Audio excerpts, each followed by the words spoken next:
The Los Angeles Times reported today that a federal grand jury in California will soon investigate the multi-million-dollar record business. The story was promptly denied by the U.S. Attorney's Office in Los Angeles, but many people in the business have been called before a federal grand jury in Newark, New Jersey.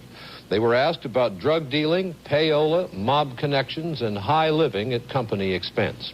Here's a report from Betty Rollin on rich rock stars and the industry that shares their wealth. The Shah of Iran? No. J. Paul Getty? No. The occupants of these limousines don't rule countries, don't make oil deals. They don't even make million-dollar movies. But they live as if they did all of those things. In their 20s, they are rich, powerful, temperamental, and pampered. They are the Led Zeppelin, a rock group on tour. And in the vernacular of the record biz, where to be merely big is nothing, the Zeppelin is very big. To get around, the Zeppelin uses a chartered 707, the kind of plane President Nixon uses.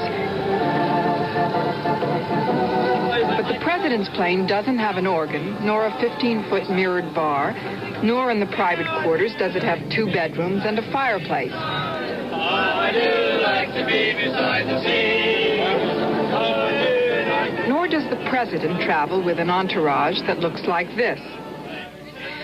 The boys in the Zeppelin have been flying high for a few years now, and they feel their lifestyle is only befitting their station. I'm a bit upset that there's not a pool table on board, but apart from that, I think this is about the best way to travel. The latest estimate is that at least 50 rock superstars earn more than $2 million a year. But it isn't only the performers who are making all of that money. The people around them are cashing in too. People like agents and managers, and sometimes people like mobsters and pushers. At the heart of the current scandal are reputed mafia hoods who have been after a piece of the rock action through drug dealing, protection rackets, and payola.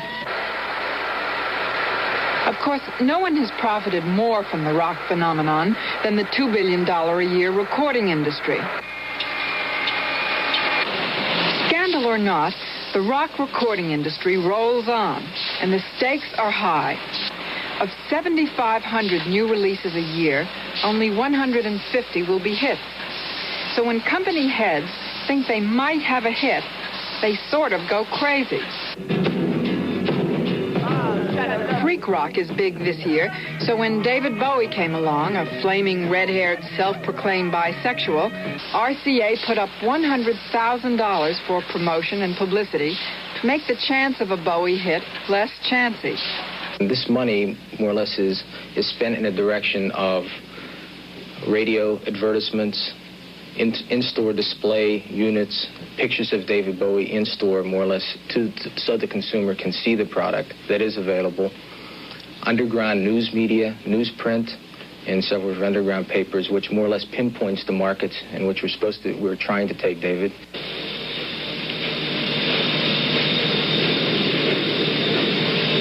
You've got to flood this with red.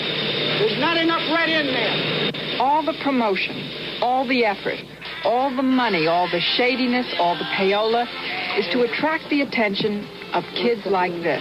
Susan went to see Grateful Dead. A whole industry turns on the fancy and on predicting the fancy of American kids with cash. And in going after that cash, some of America's most successful corporations have lunged, tripped, and fallen, and now face the prospect of criminal prosecution. Betty Rollin, NBC News.